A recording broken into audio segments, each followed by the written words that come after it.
I want you to understand something before I start, because the order matters. I'm not telling this story to be believed.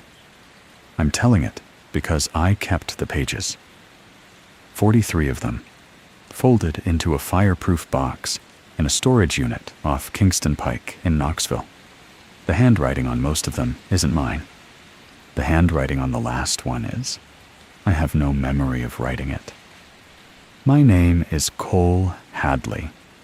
I used to be a wildlife biologist with the Tennessee Wildlife Resources Agency. I lost that job over a black bear study. And I lost something else with it. Something quieter that I don't have a clean word for. Self-trust, maybe?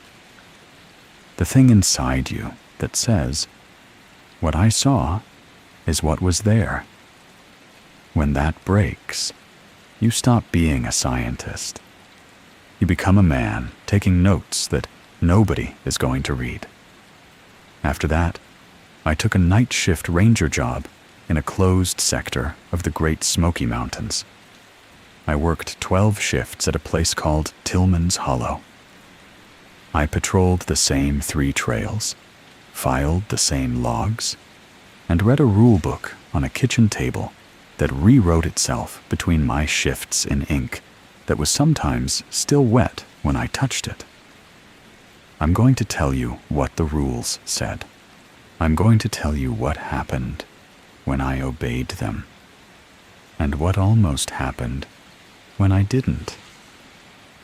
I'm going to tell you about a man named Daniel who didn't cast a shadow, and a herd of deer that voted, and a stone older than the park itself with a number carved into its face that kept going up. There's no clean ending to this. I want you to know that now, so you don't sit through this, waiting for one. I left that station alive. That's the only thing I can say without flinching. I left alive, and somebody else drove in past me on the gravel road as I drove out, a young woman in a uniform that still had the warehouse creases in it. And she waved at me, and I couldn't lift my hand to wave back. I think about her more than I think about anything else. The last page in my fireproof box, the one in my handwriting, I check it once a year.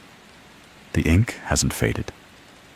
Sometimes, on the anniversary of my first shift, the paper feels warm to the touch, the way a window pane feels when there's a hand on the other side of the glass. This is what I remember. This is what I can prove.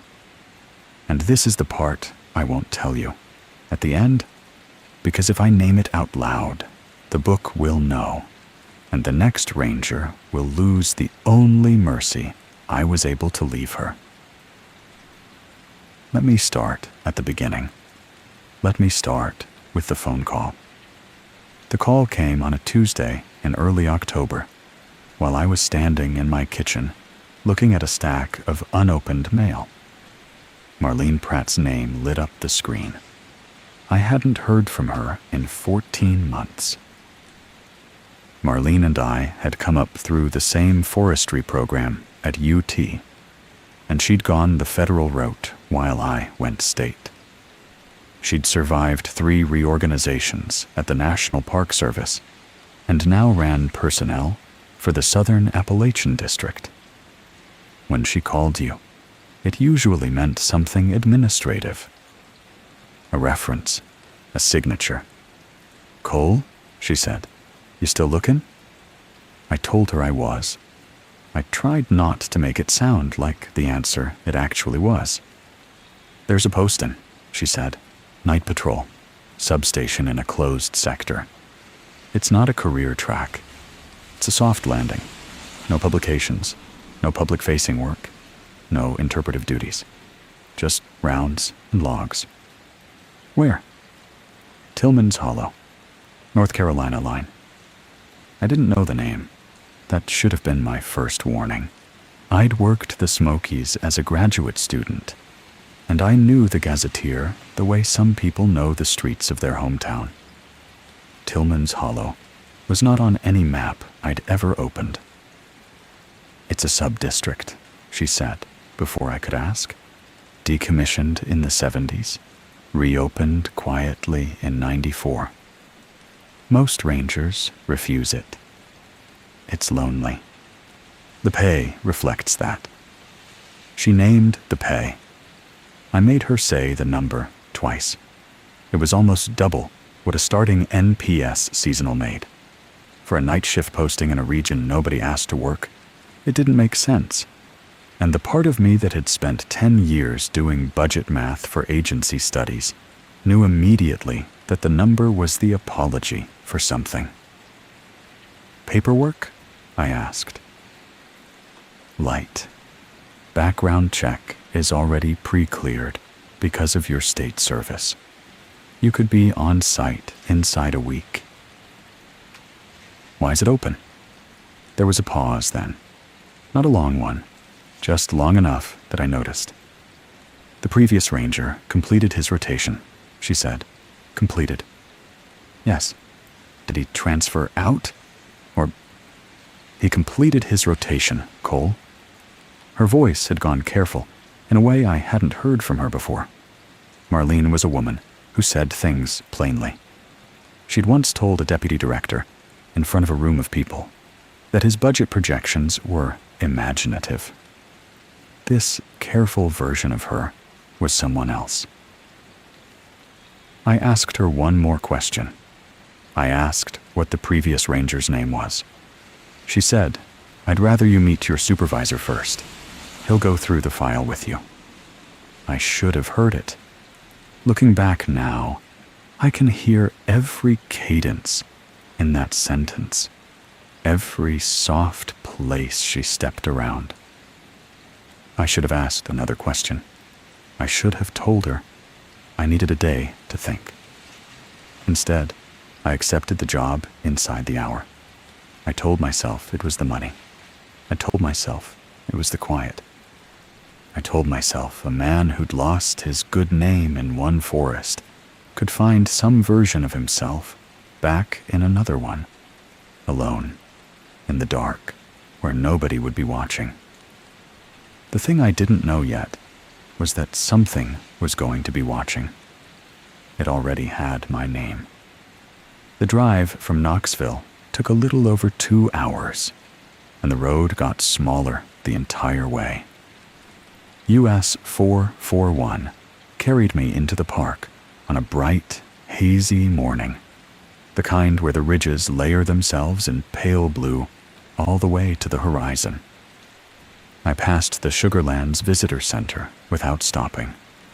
After Newfound Gap, I turned off onto a state route I'd driven exactly once in graduate school. Then off that onto a county road I didn't know existed. Then off that onto a gravel service road, gated with a green steel arm and a combination lock that needed a 4-digit code I'd been told to call in for. I pulled over and called the dispatch number Marlene had given me. A woman answered on the second ring, gave me the code without small talk, and hung up before I could thank her. I punched in the numbers. The lock fell open in my hand, cold and heavy, and I drove through and got out to close the gate behind me, because that's what you do. The gravel road wound for another 6 miles through forest that didn't look like the rest of the park. The Smokies, in October, are supposed to be a riot of color sourwood scarlet, sugar maple gold, hickory yellow, burning out toward bronze. This stretch was muted, olive. The leaves looked tired, like they were holding on past their season, because nothing had told them to fall. Fog pooled in the hollows on either side of the road, even at noon. I'd seen smoky fog my whole life. I knew what mid-morning valley fog looked like, and I knew it should have burned off by 10. This stuff sat. It moved when I watched it, slow as breath, and didn't go anywhere. About 4 miles in, I passed a stone marker. It was knee-high, a piece of fitted granite the CCC boys had set in the early 30s when they built half the trails and shelters in this park. I knew the work. I'd seen 1,000 of these markers. This one had initials carved into the top, JTH, and below them, a date. 1934. That part was fine. The CCC had been here in 34. What wasn't fine was the second line, scratched in by a different hand, in a different style, deeper. Closed 1934. I sat in the truck, looking at it through the windshield. The CCC didn't close anything in 1934. They'd just gotten started in 1934. They were building the park, not abandoning it. I'd written a thesis chapter on CCC labor records in this district, and there was no closure on file for any project in this sector that year. I got out. I photographed the stone. I told myself I'd look it up later, the way you tell yourself anything when you don't want to deal with it yet. 2 miles farther, my phone lost signal. The bars dropped from 2 to 1 to nothing inside the space of a single switchback. I noticed it the way I noticed everything that morning clinically, on the surface, with my chest going tight in a way I wasn't acknowledging. I came around the last curve, and Tillman's Hollow Ranger outpost rose out of the trees on a flat granite shelf above a valley so deep with fog I couldn't see the bottom of it. It was a single-story cabin, brown-stained timber, green metal roof, a generator shed off the back, a satellite dish that looked 30 years old, and one truck parked out front that wasn't mine.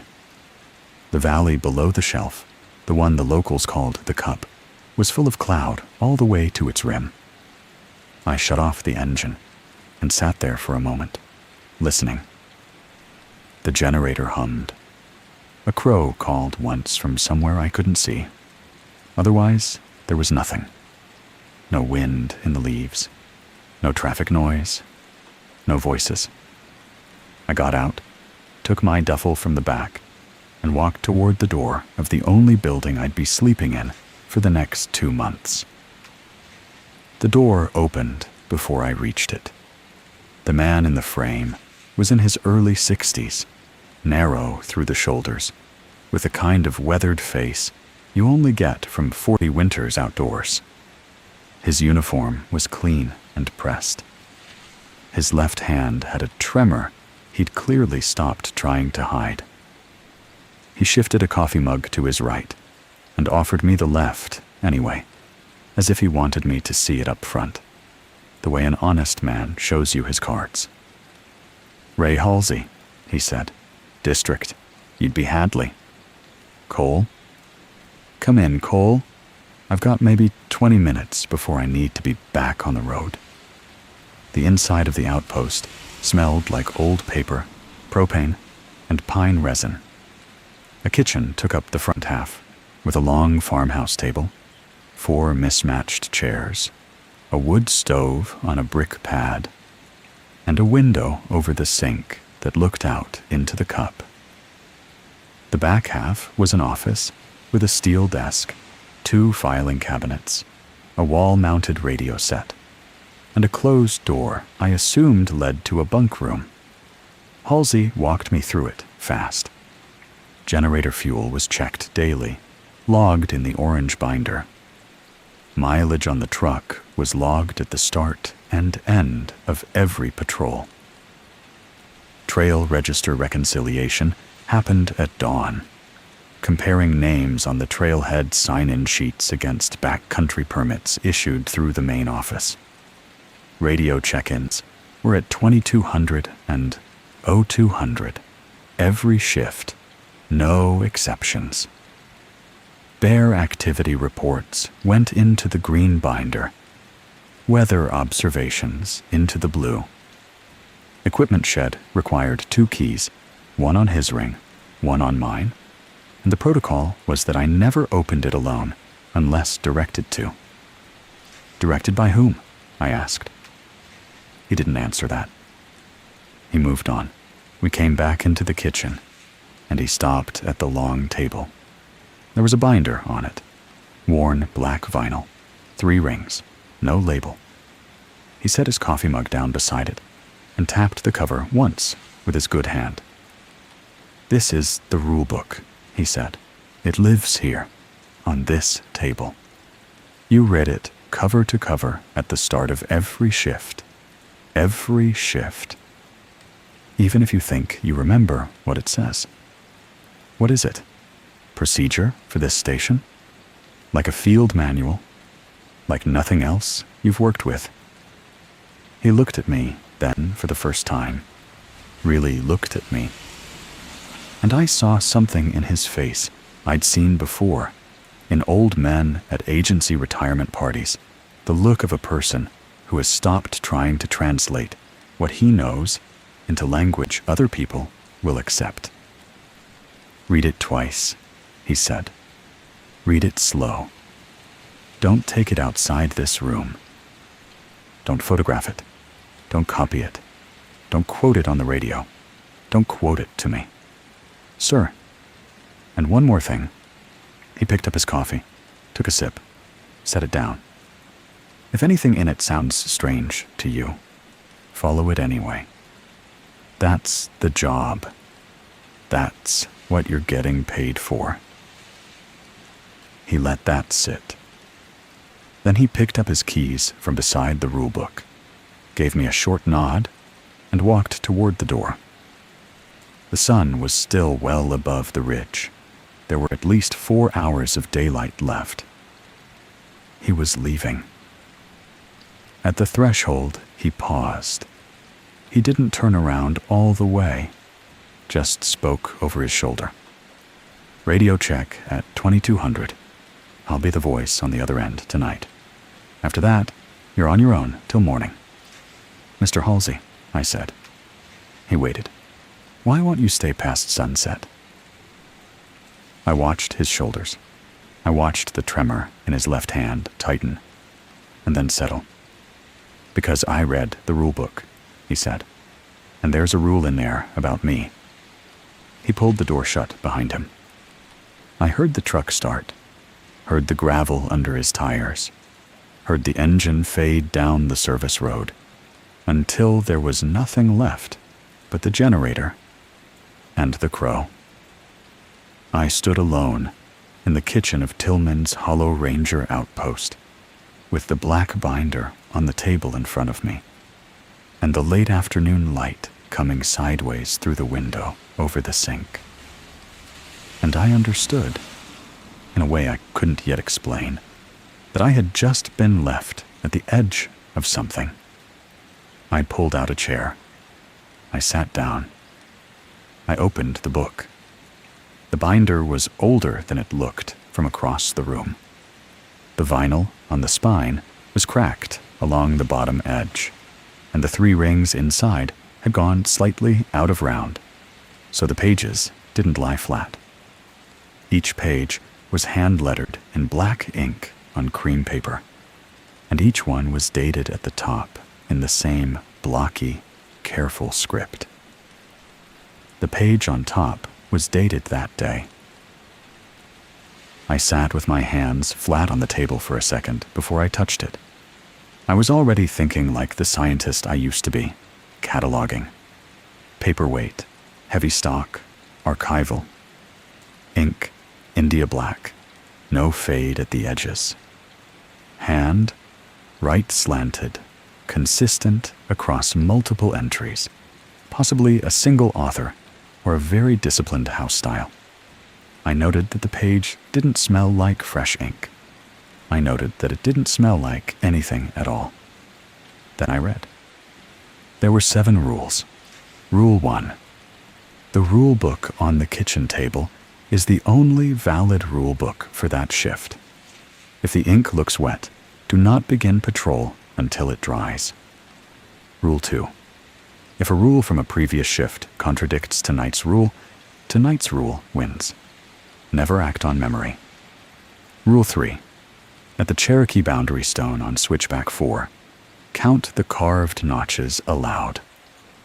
If the number is different than last shift, return to the station immediately and do not look behind you.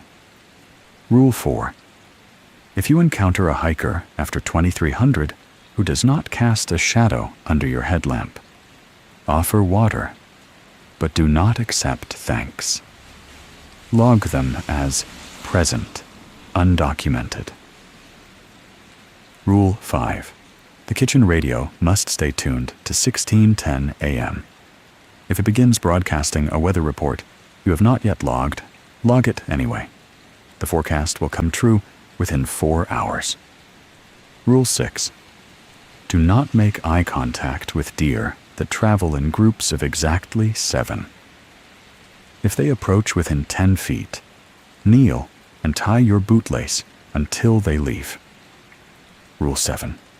On your final shift, the rulebook will contain one rule written in your own handwriting. Obey it without hesitation. You will not remember writing it. I read them once, I read them again. Then I laughed. A short, dry sound, more breath than voice. It died fast in the still kitchen, the way a match goes out in damp air. And I felt the silence after it closed back in around me, like water. This was a prank. That was my first thought. A hazing ritual.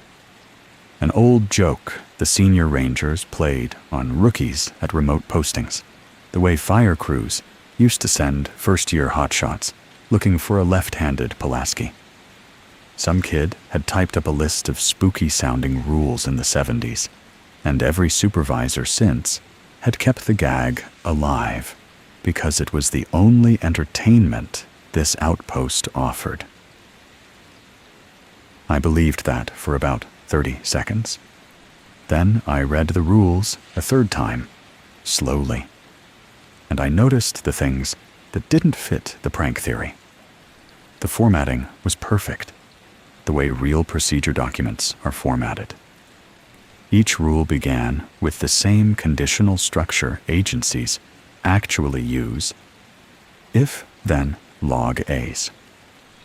The rules referenced site-specific landmarks I hadn't been told about yet. Switchback 4, the Cherokee boundary stone, the kitchen radio's frequency. They were operationally vivid. They contained the kind of specificity nobody invents for a joke. A joke gives itself away. These didn't. I took my phone out of my pocket without thinking and photographed each page. There was no rule yet against doing that, and I logged the absence of the rule as carefully as I logged its presence. Old habit. Document what isn't there as well as what is. I closed the binder. I set it back exactly where Halsey had left it, square with the edge of the table. Through the window over the sink, the light had gone amber. Below the granite shelf, the cup was filling with its evening fog, slow and patient, the way a glass fills under a tap you've left on. The crow was gone. The generator hummed. I had a patrol to start. I had a job to do. I'd been hired to walk 3 trails, file 3 logs, and check in twice on the radio. And none of that required me to believe in a self-writing book. I told myself I would treat the rules the way I treated any unfamiliar protocol. I would follow them, because I was being paid to. I would not interpret them. I would not test them. I would observe what happened when I obeyed, and what didn't happen when I did, and at the end of 2 months, I would have either a story to tell over a beer or the world's strangest field journal. I put on my jacket. I clipped my radio to my chest. I picked up my headlamp and my keys. and the trail map Halsey had left on the desk. And I walked out into the first dusk of the rest of my life, expecting nothing. The first patrol was uneventful. I walked the loop trail that ran from the outpost down 100 yards of switchback, across a footbridge over a creek I couldn't see in the fog, and back up a parallel slope to the kitchen door. 2 miles, give or take. I logged the mileage. I logged the weather. Overcast, 51 degrees Fahrenheit. Visibility under 50 feet in the hollow, clear above the shelf.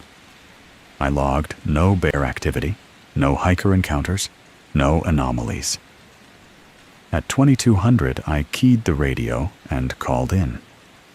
Halsey answered on the second click, his voice flattened by the relay. Tillman's 1. Go ahead. Tillman's 1. Radio check. 2200. All quiet. Copy. Oh, 200. Copy. That was all of it. No small talk, no welcome. I set the handset back in its cradle and stood at the desk for a moment, listening to the generator and the silence the generator wasn't quite covering. I walked back into the kitchen to make coffee. The rulebook was on the table where I'd left it. I'd left it closed. It was open. It was open to a page I hadn't read. The page was dated that day, the same date as the page with the 7 rules, but it was a separate page behind the first one, and the rule on it was alone in the center of the paper in the same blocky script. If the ink looks wet, do not begin patrol until it dries. That was Rule 1. I'd read Rule 1. It had been on the first page. This page wasn't the first page anymore. I stood at the edge of the table for a long time. I was aware of my own breathing in the way you only become aware of it when something has gone wrong with the room. I leaned forward without moving my feet, the way you lean toward a snake in the trail. And I looked at the ink on the page. It was glossy. Light caught on the curve of the lowercase d in dries and reflected, just slightly, the way water reflects. I reached out with my index finger. I told myself I was testing humidity. I told myself 100 reasonable things. In a second, it took my finger to cross the table. I touched the ink. It came up on my fingertip, smeared, black, the consistency of fresh writing. I sat down. Not in the chair, I missed the chair. I sat down on the floor with my back against the cabinet under the sink, and I put my hand flat on the linoleum and stared at the smear of ink on my finger, and did the calculation any scientist does when the data refuses to match the model. 1. The page was wet. 2. The page had not been there when I left. 3. I had been alone in this building for the last 4 hours, with the door locked. 4. The book had instructed me, in advance, not to begin patrol if the ink was wet. 5. I had already begun patrol. The book had warned me about this exact condition. The book had warned me, in writing, before it had any way to know that the condition would occur. I sat on the floor for a long time. The generator hummed. The clock on the stove read 22:17. My hand had stopped shaking, which was worse, somehow, than if it had been shaking. I did not log the wet ink in the official binder. I took out the small leather notebook I'd carried since graduate school, the one I used for personal field notes, and I wrote down what had happened in the careful, neutral language I'd been trained to use. Date, time, conditions, observation. I underlined nothing. I did not editorialize. Then I closed the personal notebook and put it back in my jacket, and I sat at the kitchen table until 0200, with the rulebook open in front of me, watching the page, waiting for it to do something else. It didn't. At 0200, I called in my second radio check. Halsey answered. I said, all quiet. He said, copy. I did not sleep that night. I sat at the table until the window over the sink went gray with dawn, and I watched the ink dry slowly on a page that should not have existed, in a book that was, I now understood, writing me as much as I was reading it. When the sun came up, I closed the binder. I went to the bunk room. I lay down on top of the blanket without taking off my boots. I closed my eyes. I did not sleep. I knew that when I came back to the table that evening, the page would have changed. The only thing I didn't know yet was how much. I came out of the bunk room at 5 in the afternoon and walked to the kitchen the way you walk toward a hospital room when you already know the news. I did not open the rulebook right away. I made coffee.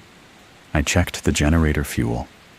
I logged the weather clear, cool, wind from the northwest at 4 miles per hour, visibility unlimited above the shelf, and 0 in the cup.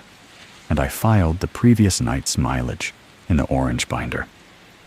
I did all the work that did not require me to look at the table, and when I had run out of work, I sat down and opened the book.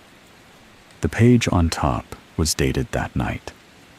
The handwriting on it was the same blocky, careful script as before.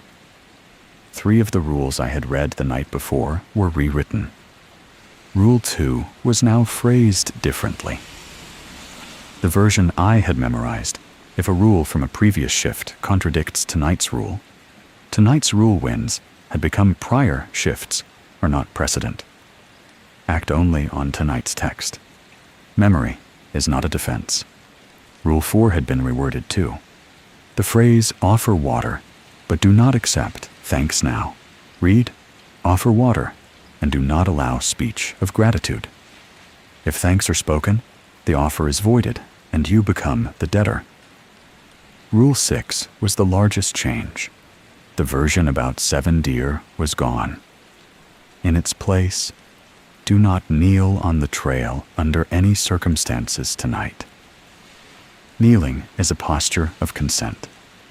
Consent cannot be revoked. And there was a new rule, one I had not read before. Rule 8. The previous ranger's name is not in your binder for a reason. Do not search for it. Do not say it aloud if you find it. If you find it written somewhere in the station, burn the paper. I read Rule 8 twice.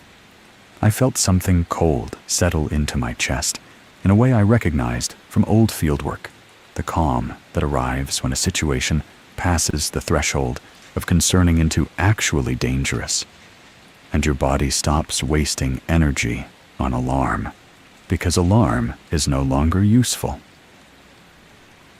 I picked up the landline phone on the office desk.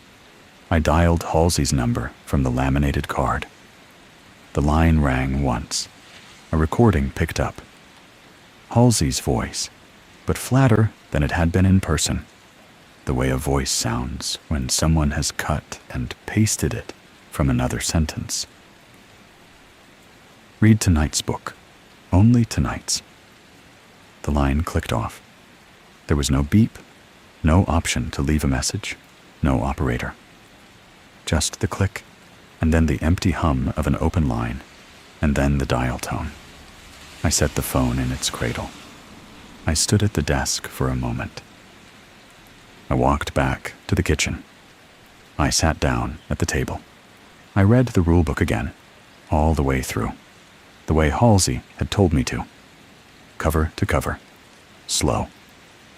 The contradiction with Rule 6 was the one I kept coming back to. Last night's version had told me to kneel and tie my bootlace until the deer left. Tonight's version told me that kneeling was consent, and consent could not be revoked, and I was to avoid kneeling on the trail under any circumstances. If I had walked switchback 4 tonight, believing last night's rule, and seen 7 deer, I would have knelt. I would have done it without thinking, because that's what training does. It builds reflexes that fire before reason gets a vote. I understood, sitting at that table with the binder open in front of me, that the rules were not rules in any sense I had been taught to recognize. They were not protocol. They were not best practices. They were the rolling terms of a contract whose other signatory I had not yet met, and the terms were being revised against me in real time while I lived inside them. I closed the binder. I put on my jacket. I clipped on my radio and my headlamp. I checked the spare batteries in my chest pocket. I took the truck keys off the hook by the door and then put them back, because I was going to walk this tonight. Every step of it, slowly, so I could see what wanted me to see it. I was going to switch back 4. I was going to count the notches on the Cherokee boundary stone. I told myself it was just data collection. I told myself it was an experiment, a baseline measurement, the first systematic verification of a phenomenon I needed to understand before I could decide what to do about it. I told myself a great many useful things, all of them true, none of them the whole truth. The whole truth was that I was afraid, in a specific and physical way, I had not been afraid since I was a child. And I was walking toward the thing I was afraid of, because the alternative was sitting in a kitchen with a book that wrote itself while I tried to pretend I hadn't read it. I shut the outpost door behind me. I locked it. I started down the trail. The trail to Switchback 4 left the outpost on the north side of the shelf and dropped through a tunnel of rhododendron so thick the headlamp beam couldn't punch more than 10 feet ahead. October in the Smokies is supposed to be loud. Acorns dropping, squirrels stripping hickories, the dry rattle of beech leaves holding on through the wind. That night, the forest was quiet in a way that was not natural quiet, not the held breath of a deer hearing a wolf, not the stillness of cold. It was the quiet of a room where the music has just stopped, and nobody has noticed yet. My boots made the sound boots make on damp granite. The headlamp beam swung when I swung my head. The galax leaves at the edge of the path caught the light and threw it back green. About 200 yards in, the eye-shine started. It was at the edge of the beam, low to the ground. 2 points of pale reflection that vanished when I turned my head to look directly. I knew what eye-shine looks like. I'd done bear surveys. I'd done bobcat transects. I knew the color of deer eye-shine, pale blue-green, and the color of fox, yellow-orange, and the color of bear, bright copper. This eye-shine wasn't any of those colors. It wasn't a color I could name. It was at my left shoulder when I started walking again. I kept my head pointed forward. I told myself, in the calm, professional voice I'd used 1,000 times in field reports, visual artifact, retinal afterimage, lateral movement of headlamp at distance, no confirmation possible without direct light. The eye-shine kept pace with me for a quarter mile, and then it was gone. The footsteps started 100 yards after that. They were behind me, on the trail, matching my own with a half-second delay. Step, step, step, step. When I stopped, They stopped, but a fraction too late, the way a bad sound mix leaves a syllable hanging in the air. I am going to tell you what I did, because the truth is mundane, and that's the only thing that makes it tolerable. I kept walking. I did not turn around. I did not shout. I did not raise the radio. I told myself it was an acoustic illusion, fog refraction, slope echo, the way sound bends in saturated air at temperature inversions, and I composed in my head the field note I would write about it later, in neutral language, with measurements where I could give them, and honest uncertainty where I couldn't. I had spent 20 years training myself to behave the same whether I believed in something or not, because behavior is what gets you home, and belief is what gets you killed. I was using that training now. I was using it the way a man uses a tourniquet. The footsteps stayed with me for half a mile. They did not catch up. They did not fall behind. They breathed once, softly, through what sounded like a nose, a quick exhale just outside the edge of the lamp's throw. And then they kept walking. I came around the third switchback and saw the marker for switchback 4. The Cherokee boundary stone stood at the bend of the trail, where the path turned hard left and dropped toward the creek. It was waist-high, weathered gray, set into the slope on a base of smaller stones, and it bore on its face a column of vertical notches, each about the length of my thumb. I knelt, and then I remembered Rule 6 and stood back up, fast, the breath punched out of me in a way that was not from exertion. I had nearly done it. The reflex had nearly done it for me. I steadied myself on the trail with both feet flat and bent at the waist instead, lowering my headlamp towards a stone. I started counting, aloud, the way the rule said. 1, 2, 3. My voice in the dark sounded like a stranger's. I kept going. 4, 5, 6, 7. The footsteps behind me did not arrive. They had stopped somewhere I could not see. 8, 9, 10. I counted in groups of 10. I touched each notch with the tip of my index finger, as I named it, because I did not trust my eyes alone. And the granite was cold under my finger in a way that felt more real than anything else in a forest that night. I reached 40. 41. I stopped. I straightened up. I pulled my phone out of my chest pocket. I unlocked it. I opened the photos. I scrolled to the picture I had taken from Halsey's orientation packet, a wide shot of the boundary stone, with a scale bar laid against its base, taken in daylight 6 days ago. I zoomed in on the column of notches in the photograph. I counted them. 39. I counted them again. 39. I lowered the phone. I lowered the headlamp. I touched the stone again and counted the notches in front of me, one more time, aloud, my finger moving down the column in the cold. 1, 2, 3, 4, 5, 6, 7, 8, 9, 10, 11. I reached 41. I put my phone back in my pocket. I turned my body toward the outpost, slowly, not jerking, not running, the way you turn from a snake. I started walking back up the trail. I did not look behind me. I want you to understand how hard that was.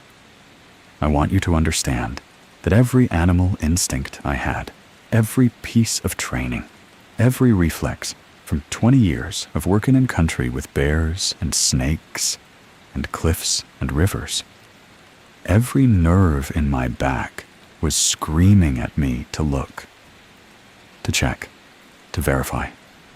I didn't. Something walked beside me on the way home. not behind, beside, to my right, in the rhododendron, just outside the edge of the headlamp beam, matching my stride exactly. I walked for 2 miles. It breathed softly through its nose, the way a horse breathes when it's calm. It did not speak. It did not touch the trail. When I came up over the shelf and saw the outpost lights, it stopped. I heard one more breath, close, almost at my shoulder, and then nothing. I unlocked the door with hands that were not steady. I stepped inside. I closed the door. I locked it. I leaned my back against it for a long time, and I listened to the generator hum, and I did not turn around to look out the window over the sink. I had 2 more hours until the 0200 radio check. I spent them in the back office, looking for the locked cabinet I had seen behind Halsey's shoulder during orientation. The cabinet was in the corner of the back office, against the wall opposite the radio set, half hidden behind a coat rack with 3 jackets that didn't fit any current ranger. It was a green steel 4-drawer, the kind that government offices have ordered from the same supplier since the Eisenhower administration. The handle on the top drawer had a small brass lock built into it. The lock was the kind that took a flat-bladed key about 1 inch long, and Halsey had not given me a key for it, and his ring had not had a key for it either, that I'd noticed. But Halsey had told me, in passing, where the spare keys for the equipment shed were kept in a tin on the windowsill behind the radio. He'd said it without making eye contact, the way you mention something to a man who needs to know it, but whom you'd rather not appear to be helping. There were 3 keys in the tin. 1 was labeled, 2 were not. The second unlabeled key opened the cabinet. The top drawer contained file folders, dozens of them, labeled by year. The years began in 1958. I pulled out the first folder. Inside was a single brown logbook, cloth-bound, the kind they use to issue to fire lookouts. The label on the front read, Tillman's Hollow Ranger Outpost Daily Log, 1958 to 1959. D. Mavris. I opened it. The handwriting was small, neat, and slightly cramped. The first entry was dated October 14th, 1958, and read, Reporting for night rotation. Orientation completed. Rulebook reviewed. I closed it. I set it aside. The second folder contained a similar book, this one labeled 1960. D. Mavris. Continued. The third folder picked up in 1961 with a different name, R. Polchak. The fourth was 1962, R. Polchak. The fifth was 1963, a new name, T. Hennessy. The pattern repeated all the way down through the drawer and into the next one. Each ranger held the post for between 1 and 3 years. Each logbook ended on a particular shift, usually mid-page, sometimes mid-sentence. The next book always opened with a new name, a new hand, and the same first entry, Reporting for night rotation. Orientation completed. Rulebook reviewed.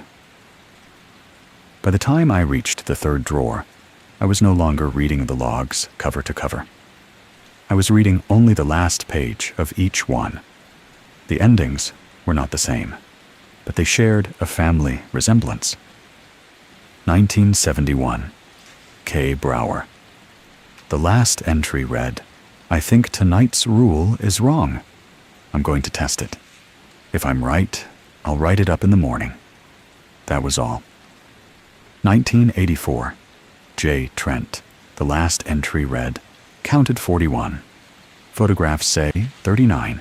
returning to station. Something is on the trail with me. It ended there. 1987. D. Petrosian. I stopped at the name. Daniel Petrosian. The last entry read, met a hiker after 2300. Offered water. Allowed thanks. I'm sorry. That was the entire last page. I sat down at the desk with the open log in my lap and stared at the page. Allowed thanks. I'm sorry. The handwriting tilted on the last line. The pen had been lifted before the sentence finished and then put back down again, as if the writer had been arguing with himself about whether to leave it. There were 46 logbooks in the cabinet. The most recent was the one I pulled from the bottom drawer, dated this year. The label on the front read D. Frieden. I opened it. The handwriting was even, professional, and faintly familiar in the way handwriting becomes familiar when you've read a lot of field journals. D. Frieden had served from January to August. He had logged everything cleanly. His weather observations were thorough. His bear reports were exemplary. His last entry was dated 3 weeks before I arrived. It was halfway down a page. I keep reading last night's rules. I can't stop myself. I think it's almost. The handwriting stopped. The pen had not been lifted. There was an ink trail, faint and tapering, that ran off the end of the last letter and curved downward toward the bottom of the page, the way a pen falls when a hand goes slack. I closed the book. I closed the drawer. I locked the cabinet. I put the keys back in the tin behind the radio, exactly where I had found them, in the same order, with the labeled one on top. I went back to the kitchen. I sat at the table. The rulebook was where I had left it, closed. I did not open it. I called in at 0200. Halsey answered. I said, all quiet. He said, copy. I sat at the table until dawn, looking at the binder I would not touch. I had read 46 logbooks. 46 rangers had sat in this kitchen and opened this book at the start of their first shift and read 7 rules they did not believe. 46 rangers had filed weather reports and walked switchback 4 and counted the notches on the Cherokee stone. 46 rangers had ended their logbooks mid-sentence, and the cabinet they were in had been left for the next one to find. I understood, sitting in the kitchen, with the dawn coming up gray through the window over the sink, that I was reading from inside the file. Whatever the cabinet was, archive, evidence, ledger, I was already in it. D. Frieden had written, I think it's almost. I did not know what almost. I was going to find out. My 4th shift opened with weather I had not expected. A cold front had pushed in overnight from the west, and by the time I came out of the bunk room at 5, the temperature on the porch thermometer had dropped to 38 degrees, and the wind in the high canopy was loud enough to hear from inside the outpost. The fog in the cup, which had been constant since I arrived, was finally moving, torn into long ribbons by the wind, sliding up the slopes and dissipating in patches. I made coffee. I checked the generator. I sat down at the table and opened the rulebook. There were only 6 rules tonight, and Rule 6 had changed again. Last night, Rule 6 had read, do not kneel on the trail under any circumstances tonight. Kneeling is a posture of consent. Tonight, Rule 6 read, do not kneel on the trail under any circumstances tonight. If you see 7 deer ahead, hold position and do not break eye contact until they've passed. The first half was the same. The second half was new. I read it 3 times. I made myself read each word out loud, my finger tracking the line, because I no longer trusted my eyes to register the difference between what was on the page and what I expected to be there. Do not kneel. Hold position. Do not break eye contact. The night before, the rule had been the opposite. The night before, I'd been told kneeling was a posture of consent. 2 nights before that, the original rule had instructed me to kneel and tie my bootlace if the deer approached within 10 feet. 3 nights, 3 versions of the same rule, all contradicting each other. Rule 2 flashed in my head as if it had been highlighted. Prior shifts are not precedent.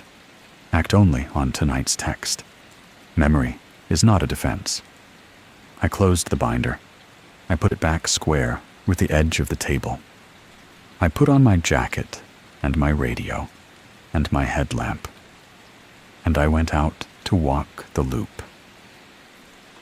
The cold made the night feel cleaner. The wind in the high trees was a constant rush, and the smell of damp pine and old leaves was sharper than it had been on the still nights before. My boots crunched on frost-stiff galax. The eyeshine at the edge of the beam had not returned. I walked the first mile without seeing anything. The deer were on the second mile.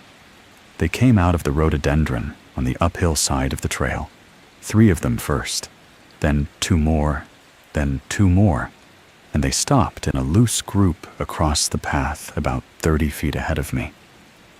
I stopped too. My headlamp lit them up in the pale green of normal deer eyeshine does mostly. 1 young buck with a small 4-point rack, all of them calm. I counted them. 7. The reflex that came next was not thought. It was muscle memory. My right knee began to bend. My left hand moved toward my boot. I was going to kneel and tie my lace, because that was what the rule had told me to do on the night I had first read the 7 rules. And my body had filed that procedure under what you do when you see 7 deer. I caught myself with my knee at maybe a 20-degree bend. I straightened. I held position. I did not break eye contact. The young buck took a step forward. He came onto the trail. He stood in the center of the path and looked at me directly at me, with the small, bright eye of a wild animal, and I felt, in my chest, the precise and physical sensation of being measured by something that was using a deer's eye the way a man uses a microscope. I held the eye contact. I did not breathe out for what felt like a long time. He lowered his head. He took another step forward. The does on the slope behind him shifted in a slow-sawing, deliberate way that did not look like grazing, the way a jury shifts when one of its members stands up to speak. He came within 10 feet of me. I held position. I did not break eye contact. He turned his head. He flicked one ear. He stepped sideways off the trail and started downhill, and the does followed him, one at a time, in single file, the way deer do not normally walk. The last doe paused at the edge of the trail and looked back at me, and I had the clear sense, the way you have the clear sense of being watched in your own bedroom, that she was the one writing down what I had done. Then she was gone. I stood on the trail for a long time after they left. My pulse was fast in a way I had not felt during the encounter itself. The body's belated response, the adrenaline that arrives only when you can finally afford it. I had almost knelt. If I had knelt, I now understood, I would have been kneeling on tonight's trail, in violation of tonight's rule, while performing a gesture from last night's. Kneeling is a posture of consent. Consent cannot be revoked. I would have been consenting to something. I did not know to what. I did not need to know. I walked the rest of the loop without incident. I called in at 2200. Halsey said copy. I called in at 0200. Halsey said copy. I sat in the kitchen until dawn. I did not open the binder again. I did not need to.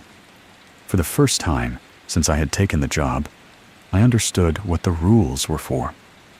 They were not protecting me. They were a test. And every previous ranger in that cabinet had failed it the moment they started trusting their own memory of how the test had gone the night before. It was the 7th shift when the knock came. I had stopped counting the nights as separate events by then. The shifts had begun to blur into a single, long shift, broken by intervals of gray daylight, in which I did not sleep so much as lie horizontally with my eyes closed. I had read the rulebook 14 times. I had recorded each version in my personal notebook in the careful hand I had used as a graduate student. I had not photographed a page since the 2nd shift, because the rules now contained an instruction against it, and I had no intention of finding out what the penalty was. The knock came at 23:14. I was at the office desk reviewing the weather log. The wind had dropped earlier in the evening, and the fog had returned to the cup, slow and patient, the way it always did.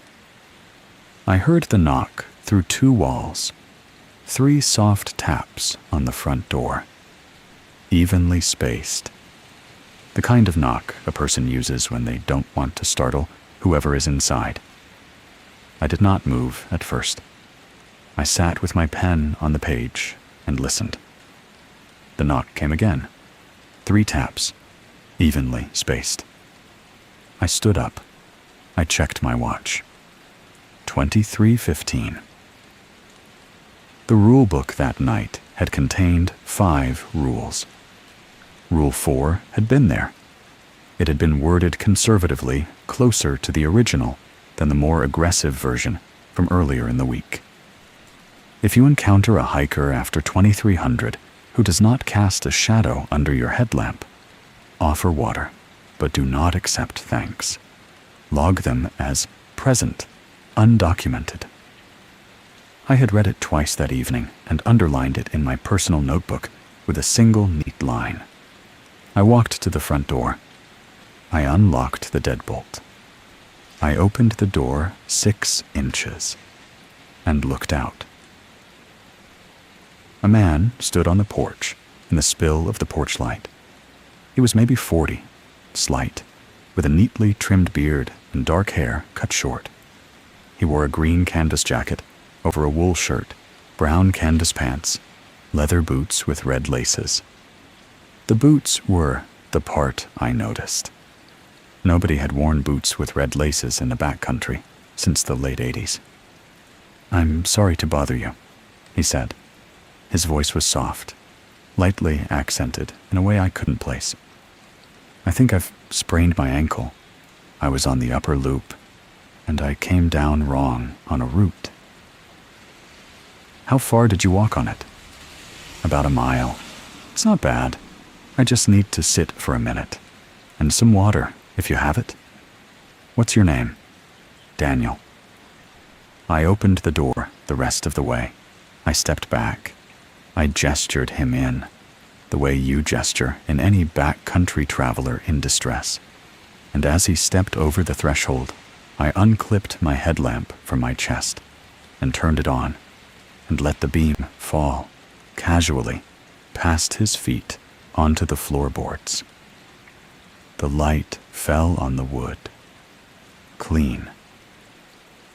The grain of the floorboards lit up under the lamp. The base of the wood stove threw a long, hard shadow at the angle the beam dictated. My own shadow stretched away from me toward the kitchen. Daniel's boots were 3 feet from the toe of mine. There was no shadow under them. My hands did not shake. I want to be clear about that. I had thought, in the abstract, that if this happened, my hands would shake. They didn't. The body has a setting below fear, a setting where the work has been understood, and the only remaining question is whether you'll execute. My hands stayed steady. My voice stayed steady. "Sit down, please," I said. "The chair by the stove is closest." He sat. He set a small day pack on the floor beside him. He thanked me politely, said thank you, and I did not respond to it, because the rule had said, offer water, not accept conversation, and I was already in the kitchen, filling a paper cup from the cooler on the counter. I brought him the water. I held it out at arm's length. He took it. He drank. I went to the desk. I opened the green binder. I made an entry in the visitor log.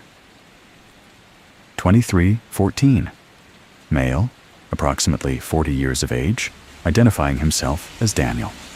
Reported sprained ankle, upper loop trail, water provided, status, present, undocumented. I logged it exactly the way the rule said to. I closed the binder. I came back to the kitchen. Daniel sat in the chair by the wood stove, the cup in both hands, looking down into the water. He looked tired. He looked like any hiker who had come down out of the dark with a tweaked ankle, grateful for a chair and a cup of water and a porch light to walk back toward. I sat down in the chair across from him. I did not turn off the headlamp. I let it sit on the table between us. The beam pointed at the ceiling, throwing a wide, soft cone of light across the kitchen. I looked at his boots. The boards under them were clean. The light from the overhead bulb fell on the floor without interruption. From his knees down, in every direction, there was no shadow at all. He drank his water. He took a slow breath. He smiled at me, a small, kind smile, the kind a man gives a stranger who has been good to him. He opened his mouth to say something, and I understood, in the half-second before he spoke, that whatever he was about to say was going to be a sentence I could not afford to hear in full. Don't. I said it before he formed the first syllable. I said it the way you stop a child from putting his hand on a hot stove. Quick, low, without thinking. Daniel closed his mouth. For a single frame, his face changed. I want to describe this carefully, because the memory is something I have replayed, and I want to give it to you exactly. His skin did not move. His features did not rearrange. What changed was the occupancy, the sense of someone being behind the eyes, and what looked out at me for one instant was older than the man in the chair, and emptier than any face I have ever seen, animal or human. It was not malevolent. It was not anything. It was the look of a room with the lights off, and the door closed and the windows boarded over. The look of a place where nothing had been for a very long time. Then the frame passed, and Daniel was Daniel again, sitting in the chair with the cup in both hands. His polite, tired face arranged in the small smile of a hiker who has been spared an awkwardness he doesn't quite understand. He nodded. He set the cup down on the floor beside his day pack. He stood. His weight came onto the ankle he had said was hurt, and there was no flinch in his face, no compensation in his body. He turned toward the door. "Thank you." "Don't." He stopped. He turned the rest of the way without finishing the word. He walked to the door. He opened it. He stepped out onto the porch. He turned to look at me one more time, and what was behind his eyes was the man again. The gentle man. The one who had walked a mile on a sprained ankle to a porch light because he didn't know where else to go. "You're new," he said. "Yes. Be careful with Rule 3. They recount it when the moon turns." He stepped off the porch. He walked down the gravel path away from the outpost. He did not turn on a headlamp. He did not look back. The fog from the cup was rising over the lip of the shelf by then, slow gray ropes of it sliding across the gravel. And after a few seconds, I could not tell where his green canvas jacket ended, and the fog began. Then he was gone. I closed the door. I locked it. I sat down on the floor with my back against the wood. I sat there for a long time. The cup he had drunk from was on the floorboards by the chair, half full of water. The visitor log on the desk was closed. The radio in the office was tuned to 16:10 a.m. and quiet, the way it had been all evening. I want to tell you the rest of this honestly. I want to tell you what happened to me on that floor, because the horror people understand from the outside is the supernatural part. The shadowless man, the changed face, the fog, and the horror I lived from the inside was something different, something that came up out of me and met what had walked into the room. I had been remembering my colleague all evening, in a low and steady way. The way you remember somebody when the work you're doing is the kind of work she used to do. Her name was Annika. She had been the field tech on the bear count I had run badly. The error had been mine. The blame had landed on her. I had let it land on her, not actively, not by lying, but by not correcting the record fast enough, by letting administrative silence do the work that a phone call from me would have done in 5 minutes. She had lost her career.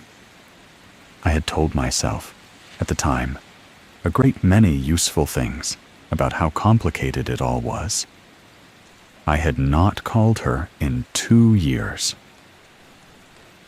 Sitting on the floor of the outpost kitchen, with the cup Daniel had drunk from 3 feet from my boot, I understood, in a way I had been carefully not understanding for a long time, that I had let Annika carry something that should have been mine, the way the previous ranger had let his last sentence trail off into ink on a page so that I would be the one to read it. I got up. I walked to the desk. I sat down. I took out a sheet of paper, the good kind, the kind from the stack at the bottom of the drawer that nobody had used yet. I wrote a letter to Annika. I told her what I had done. I told her what I had failed to do. I told her I was sorry.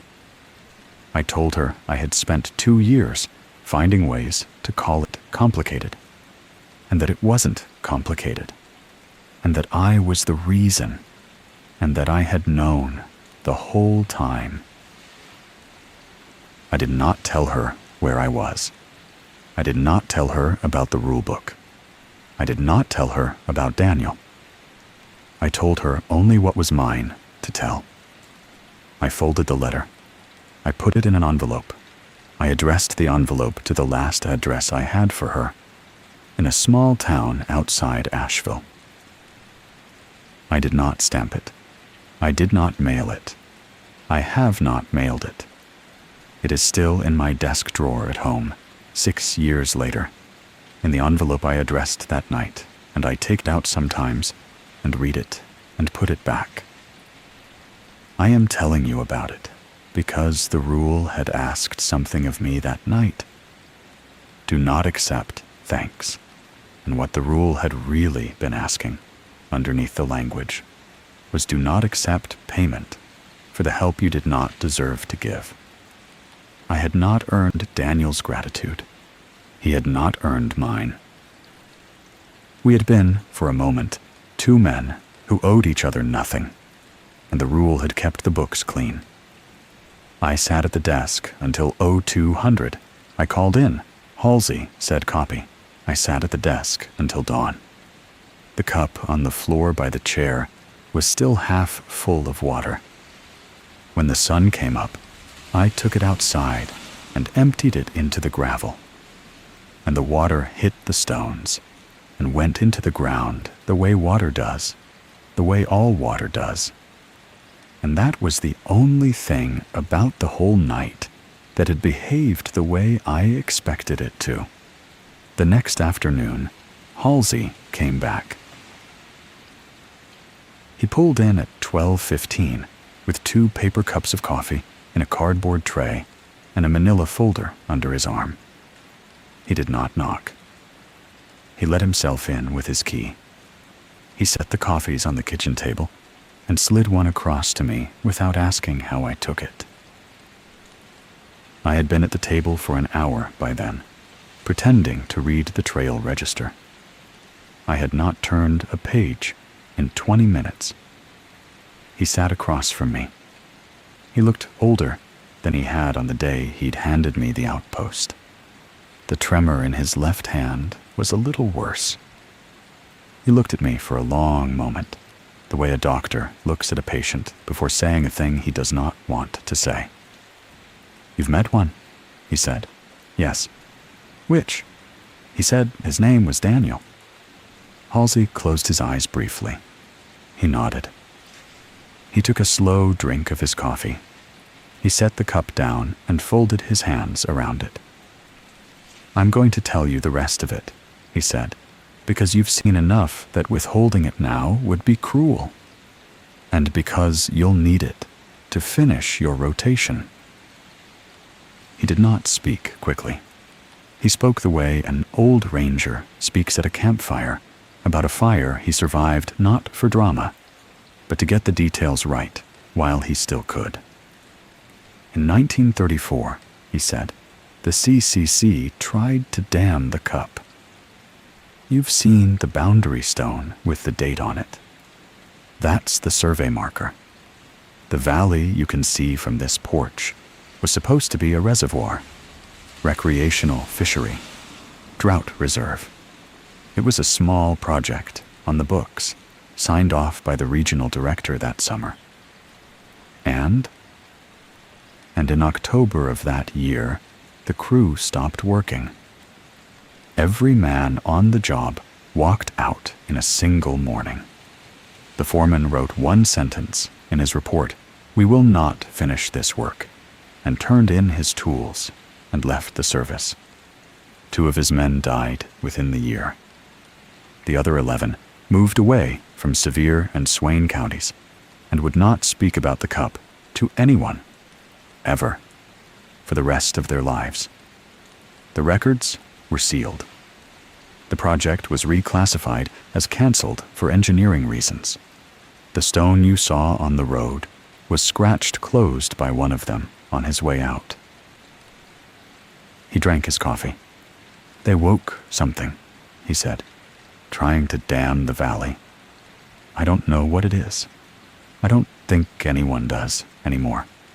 The men who saw it took what they knew with them. What we have left is a set of terms that were negotiated in writing by the 3rd foreman who came after a man named Tillman, who agreed to stay on as the first warden of a station that wasn't supposed to exist. The hollow is named for him. He's the one who wrote the original rules. The rulebook. The rulebook is the contract. Each night's page is the most recent revision. The terms change. The rules grow stricter when the count rises, and the count rises when the entity is hungry. and the entity is hungry on a schedule none of us has been able to chart. I sat with that for a while. I drank my coffee. It was bitter and cooling. The October light slanted through the window over the sink onto the tabletop between us, and the dust in the air moved through it the way dust always moves through autumn light, the way it had been moving since before I was born. The CCC didn't know what they were doing, I said. They were trying to build a dam, Halsey said. They didn't know they were digging into something. Most of the foundation pits in the cup were never filled in. The mud took them. You can still see the depressions from the upper trail in dry weather. He looked at me steadily. The station is one of 3 boundary outposts, he said. The other 2 are farther up the spine of the Smokies. We don't talk to each other. We don't share rule books. The system was built so each outpost is its own contract. If one fails, the other 2 hold the line. You're at the southernmost station, which is the most active, which is why the pay is what it is, which is why we draw from candidates who are, he searched for the word, available, he said. I understood what he meant. Men who would not be missed for 2 months at a time. Men whose careers had run out of next steps. Men with a quiet, professional shame and a fired colleague they hadn't called. Why am I being told this now? I said. Because you've seen Daniel, he said, and you're going to see more. And you need to know what you're looking at, or you'll do something kind out of habit, and the count will reset on you. He took another sip of his coffee. He set it down. He turned the cup in slow quarter turns on the table.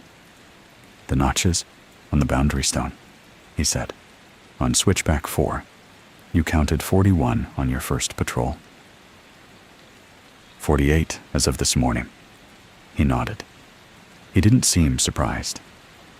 They count the nights the entity has gone unfed, he said. Tillman's original term. Unfed. The number rises when nothing has been given. When it climbs past certain thresholds, the rules grow stricter. You'll have noticed the wording sharpens. The penalties get less merciful. The grace built into the contract narrows. What do you mean by given? A ranger breaks a rule. The breach resets the count. The broken ranger takes the place of the missed meal. I looked down at my coffee. That's what completed his rotation means, I said. Yes. And Daniel. Daniel Petrosian. Started here in 1987. Broke Rule 4. Allowed thanks. He's been on the trail ever since, knocking on the door of every ranger that comes after him, in case one of us is foolish enough to break it again the same way. That's why he warned me. He warned you? On his way out. He said to be careful with Rule 3. He said they recount it when the moon turns. Halsey looked at me for a long moment. That's new? He said quietly. I haven't heard that one before. He turned the cup, another quarter turn. The deer, he said, on your 4th shift, you saw 7 of them? I held position. I didn't kneel. You were lucky to remember the right rule on the right night. The deer aren't deer. They're the entity's quorum. 7 of them gather when a vote is being taken on you, on whatever ranger is in rotation. If the vote goes one way, you're left alone. If the vote goes the other way, the rules tighten until you fail. What was the vote on me? The fact that you're sitting at this table means the vote was not yet. Not acquitted, just not yet. They'll vote again. They'll vote until they don't have to. He drank the rest of his coffee in one long pull. He set the empty cup down. He pulled the manila folder out from under his elbow, where it had been resting, and laid it on the table between us. "I brought you this," he said. "I won't make you open it now, but I want you to look at it before your next shift." I put my hand on it. The cardboard was cold from his truck. "What's in it?" "Photographs," he said, "of every ranger who served at Tillman's Hollow since 1958. 46 faces." "Why?" He pushed his chair back. He stood up. He picked up both empty coffee cups, the way an old man tidies a kitchen out of habit, even when he is leaving. "Because you're going to meet more of them," he said, "and it's better if you recognize them before they speak." Section 3. The folder. He left without ceremony. He set the cups in the sink. He walked to the door. He paused with his hand on the knob, the way he had on the first day. And again, he spoke without turning around. "You've got about 3 more shifts," he said. "Maybe 4. The count is high. The rulebook will start asking for things directly. When that happens, do what it says." "How will I know when it starts?" "You'll know." He pulled the door shut.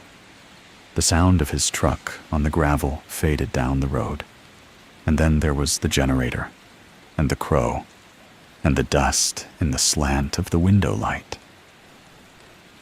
I opened the folder. The photographs were not in chronological order. They had been shuffled, perhaps deliberately, the way a teacher shuffles flashcards to test recognition. The first photo on top was a black and white official portrait of a young man in a 1958 NPS uniform, half smiling at the camera. D. Mavris. The name was written in pencil on the back. The next was a man in his 50s, color photo, taken outdoors against the side of a truck. R. Polchak, 1962. The next was a thin woman with cropped gray hair. K. Brower, 1971. I went through them slowly. I did not rush. I let myself see each face. Some of them I recognized from the logbooks, the names I had read, now attached to faces. Most I did not. I made it perhaps a third of the way through the stack before I saw him. The photograph was a color print, faded slightly at the edges, the way Kodak prints from the late 80s faded. The man in it stood on the porch of the outpost, this porch, the one outside the door Halsey had just closed, wearing a green canvas jacket over a wool shirt. His hair was dark and neatly cut. His beard was trimmed. His boots had red laces. He was smiling at the camera, the way a man smiles on his first day at a new posting. The pencil writing on the back read, D. Petrosian, first day, October 1987. I sat at the table with the photograph in both hands. I looked out the window over the sink. The October light had not changed. The dust still moved through it, the way it had moved while Halsey was talking. The generator still hummed. A crow called once from the ridge above the outpost, the same crow that had called when I drove in on the first day. The only call in any direction. I had given Daniel water 2 nights ago. He had looked at me with his eyes the way a man looks at another man, and I had looked back. And somewhere on a porch I had not yet sat on for 38 years, a younger version of him had stood in a green canvas jacket and smiled at a camera held by a supervisor I would never meet. I put the photograph back into the folder. I closed it. I set it on the table beside the rulebook. I had not yet looked through the rest of the stack. I did not need to. Halsey had told me what was there. You're going to meet more of them. I understood, sitting at the table with my hand on the folder, how many of the others I had perhaps already passed, without knowing. The crow called again. The light through the window thinned. The sun, when I checked, was lower than it had been an hour ago, by a margin that did not feel honest. I stood up. I walked into the kitchen. I opened the rulebook. The ink on tonight's page was still wet. It was the 9th shift, and I had stopped flinching at small impossibilities. The body adapts. That is the part nobody tells you about being inside something like this. For long enough, you stop reacting. You see ink rise out of a page the way it shouldn't. And after the first time, the second time is just data. You log it. You proceed. I was sitting at the kitchen table at 1845 with the rulebook open in front of me, reading the 4 rules that had appeared on tonight's page. None of them was particularly surprising. Variations of the radio rule, the deer rule, a softer version of Rule 4, and a navigation instruction I had not seen before about not crossing the footbridge if the creek below was running clear instead of brown. I looked away to write something in my personal notebook. When I looked back at the page, there were 5 rules. The 5th had not been there a moment ago. I watched the ink finish forming. It came up out of the paper rather than down onto it, the way water comes up out of a wet rag when you press it. The strokes formed in the same blocky script as the rest, no hand visible, no pen, no motion of any kind on the table. And the line of text settled into the page and then sat there, drying at its edges, as if it had always been there, and I had simply failed to read it the first time. Rule 5. Tonight, do not log any radio broadcast in the official book. I sat for a long time looking at it. I want to describe what was in my mind in that minute, because the truthful version is not the dramatic one. I was not frightened. I was tired. I was tired in a way I had not been tired in 20 years. A deep, gray exhaustion that had nothing to do with sleep. And what I felt looking at the new line was something closer to recognition than to fear. Of course it could do this. It had always been able to do this.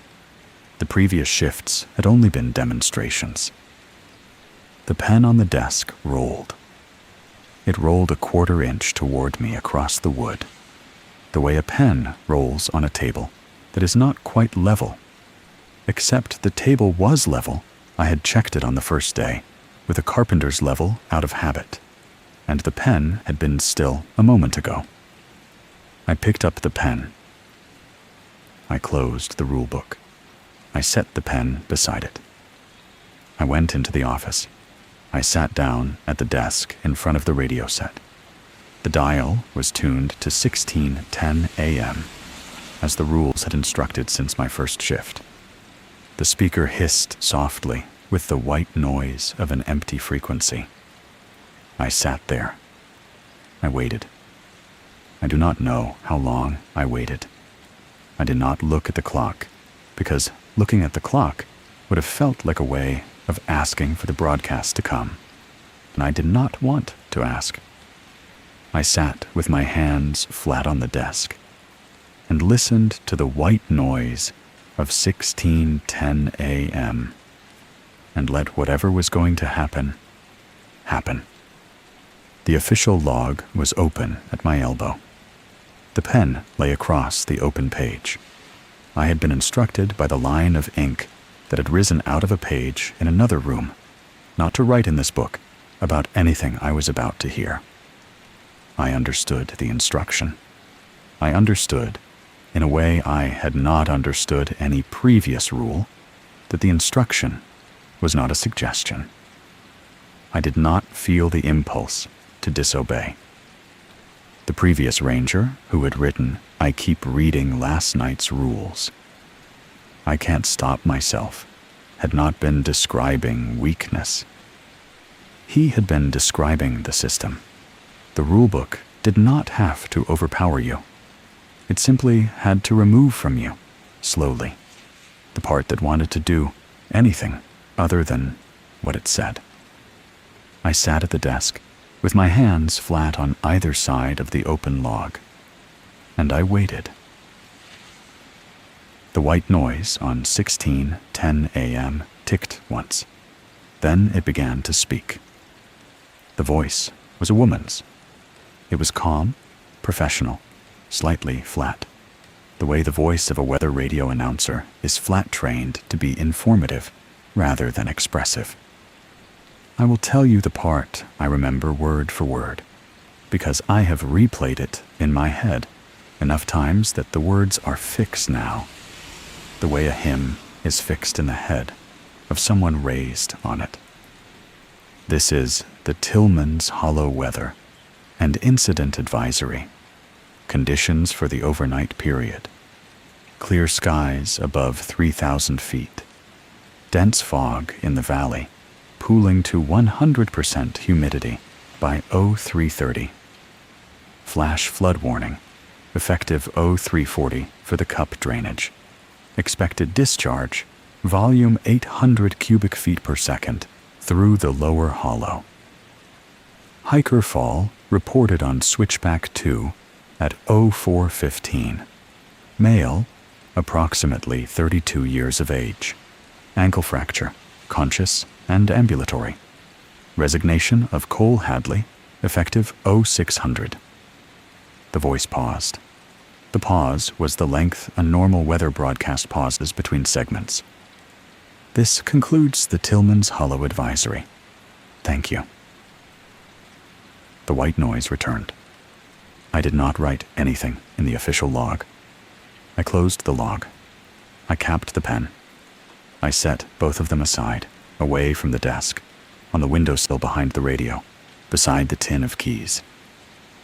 I sat at the desk and watched the clock on the wall above the door. The cheap, white government-issue clock with the black hands and the small red second hand. And I watched the minutes move forward through the rest of the hour. At 0340, I heard the flood. The sound came up out of the cup like a freight train. It was the sound of water moving fast through a constrained channel, a low roar with stones in it, the dry crack of rocks knocking against each other under thousands of pounds of force. The outpost was high above the valley on the shelf, and the water was not a threat to me, but the sound was the sound of water that would have killed a person standing in the lower hollow without any chance to climb. It went on for about 10 minutes. Then it tapered. Then it stopped. I did not write it in the log. At 0415, the radio on my belt chirped. The chirp was the open channel tone of a backcountry distress signal, the kind issued to permitted hikers in case of emergency. The chirp was followed, after a half second, by a man's voice, young, 30-something, pained. "This is Mark Halverson on switchback 2. I've taken a fall. My ankle is broken. I can walk, but I need help getting out. Anyone receiving, please respond." He repeated it. He repeated it again. I did not key the radio. I sat at the desk with my hand on the handset, and I did not key the radio. I do not know how to describe to you what was in me at that moment, because the word guilt is too small for it, and the word duty is too small for it. and the word survival is too small for it. What was in me was a calculation I had been making in pieces for 14 days, a slow ledger entry. The cost of every previous decision balanced against the cost of every previous mercy. And at 04:15 on that morning, the ledger balanced itself. I did not keep the radio. Mark Halverson called 3 more times. Then he stopped. The white noise on 16:10 a.m. returned and went on as if it had never spoken. I sat at the desk until the window grew gray. I did not log the radio broadcast. I did not log the flood. I did not log the distress call. I did not log the absence of my response. At 0600, I did not resign. The voice had said I would. I did not. That was the only small disobedience I committed that night, and I do not know whether it counted, or whether the entity considered me to have resigned by simply having heard the broadcast and not contradicted it. I do not know if Mark Halverson was real. I have looked. There is no permit on file for a Mark Halverson on Switchback 2 for that date. There is no missing person report. There is no news story. There is no body. And there is no record of a body. I tell myself, sometimes, that he was a fiction, that the rules had used my conscience as material the way a child uses clay, and that nothing I refused to do that night took anything from anyone except me. I do not believe it, but I tell it to myself. At dawn, I stood up. I walked outside. The fog in the cup was gone, scoured out by the flood. The lower hollow looked clean and bright in the early light, the way a floor looks after someone has washed it. I walked to the boundary stone. I walked the trail to Switchback 4 in full daylight, for the first time since I had taken the job. I had not realized how different the trail looked in the sun. The rhododendrons were the rhododendrons. The galax was galax. The boundary stone, when I came around the bend, was just a piece of granite set into the slope with marks scratched into its face. I knelt, and then I stood back up, even though I knew the deer rule and the kneeling rule were for nighttime, and the daylight had its own quieter agreements. Habit had become the most dangerous thing I had. I bent at the waist instead. I touched the first notch. 1, I said. I counted them aloud, because the rule had said 2, and because at this point, the rule was the only thing I trusted to tell me what was real. 46, 47, 48. I stopped. I counted again. I counted a third time. 48. I sat down on the stone. I let my legs hang. I looked across the lower hollow, scoured clean by the flood that had come exactly when the radio said it would, and I tried to make sense of the count. I had not answered the distress call. That should, by Halsey's account, have been an offering. The rules had told me not to log the broadcast. I had not logged it. That should also have been compliance. The count had risen anyway. It had risen by 7 in the time since I had last checked. The conclusion arrived slowly, and once it arrived, it did not leave. The rules did not reward obedience. They only delayed the inevitable. The count would continue to rise no matter what I did. It would rise faster if I broke a rule, and slower if I obeyed, but it would rise. The entity was not maintained by my compliance. It was fed by my eventual failure. The contract was not a peace. It was a cue. I sat on the stone for a long time. A single deer came out of the rhododendron on the uphill side of the trail. It was a young doe, alone, not a quorum, just an animal. It looked at me for a moment with the calm, uninterested eye of a wild deer, and then it stepped back into the brush and was gone. I understood, watching her go, that I had perhaps 2 more shifts, 3 at the outside. I stood up. I walked back to the outpost. I did not look behind me, though no rule that morning had required it. The habit had grown into me. I sat at the kitchen table. I opened the rulebook. I read the page for the next night, which had already begun to fill. I began to prepare. The 12th shift opened the way all of them had, with coffee, the generator, the sound of the wind in the high trees, the slow gray light of late October coming sideways through the kitchen window. I had stopped expecting it to feel different. The mornings of a man waiting for something to happen are not as cinematic as the stories make them. I sat down at the kitchen table at 1800. I opened the rule book. There were 3 rules on the page. I had grown used to 4, sometimes 5. 3 felt like a hand pulling back the curtain on a much smaller room than I had been expecting. The first rule was a familiar variant. Do not cross the footbridge tonight if the creek runs clear. If it runs brown, cross only once. I had seen this one before in slightly different language on the 7th shift. I read it carefully. I made a note in my head about which version was operative. The second rule was also familiar. If a hiker after 2300 speaks before you do, close the door and do not open it again until dawn, regardless of what is said. This was a tightening of Rule 4. It removed the offer of water entirely. It removed the possibility of help.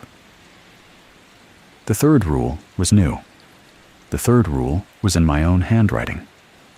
I want to describe the recognition carefully, because the recognition itself was the horror more than the rule. The handwriting was mine in a way that was not generic. It was the way I made the lowercase g, with the tail that didn't quite close. It was the way my capital T leaned half a degree to the left, because I had broken my right wrist as a child, and the bone had healed slightly wrong. It was the cramped spacing I used when I was tired, the open spacing I used when I was being careful, the small habits of pen pressure that you do not learn from anyone and that nobody else can imitate. The rule read, at 0247, unlock the equipment shed and stand inside until the count is settled. I had not written this rule. I knew, with the certainty of a man who knows his own hands, that I had never put this pen to this paper and formed these letters in this order. I also knew, with the same certainty, that the letters were mine. I remembered Rule 7 from my first reading. On your final shift, the rulebook will contain 1 rule written in your own handwriting. Obey it without hesitation. You will not remember writing it. I sat with the page in front of me for a long time. I did not feel frightened. I felt I am going to use the right word, even though it sounds strange, calm. I felt the kind of calm a man feels when he has been told the diagnosis, and the diagnosis is simply the name for what he has already known about his body for months. The waiting was over. The shape of the night had been named. I closed the rule book. I made coffee. I drank it slowly at the table. I went into the office and reviewed my logs from the previous 11 shifts, not because I expected to find anything in them, but because the act of reviewing logs was the act of a working ranger, and I wanted to remember while I still could, what it felt like to be a working ranger. At 2000, I called into Halsey unprompted, an hour early. He answered. Tillman's 1. It's Hadley. There was a pause. Go ahead, Cole. My final shift. Another pause. Yes. Anything you want to tell me? No, he said. You know what to do. All right. Cole. Yes. Thank you.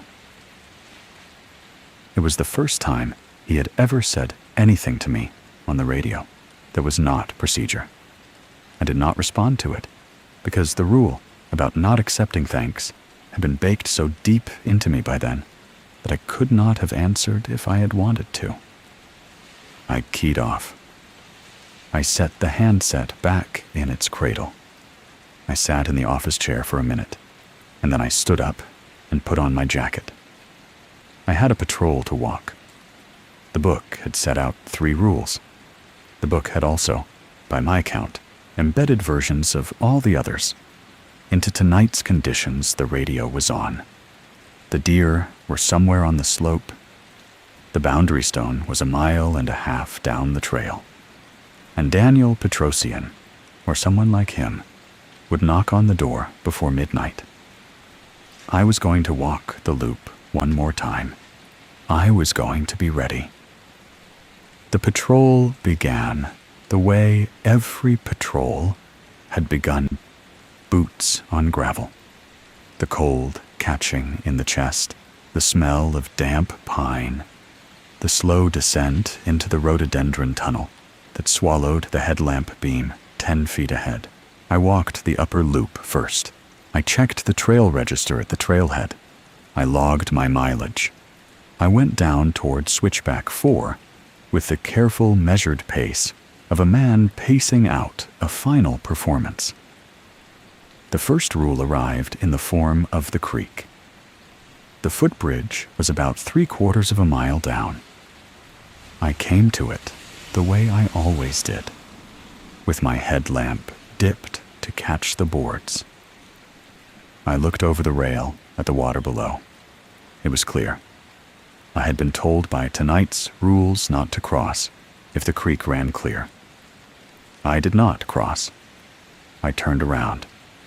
I walked back up the trail and took the longer alternate route around the upper drainage, which added 1.5 miles, but stayed on the same side of the water. I did not break stride. I did not curse the extra mileage. I walked. The second rule arrived in the form of the deer. They came out of the rhododendron about 1/4 mile past the alternate cutoff. 3 first, then 2, then 2 more. I stopped. I counted them. 7. I did not kneel. I held position. I did not break eye contact. The young buck came forward. He looked at me. He looked at me for what I would estimate, in retrospect, was 60 seconds. He turned. He stepped sideways off the trail. The does followed in single file.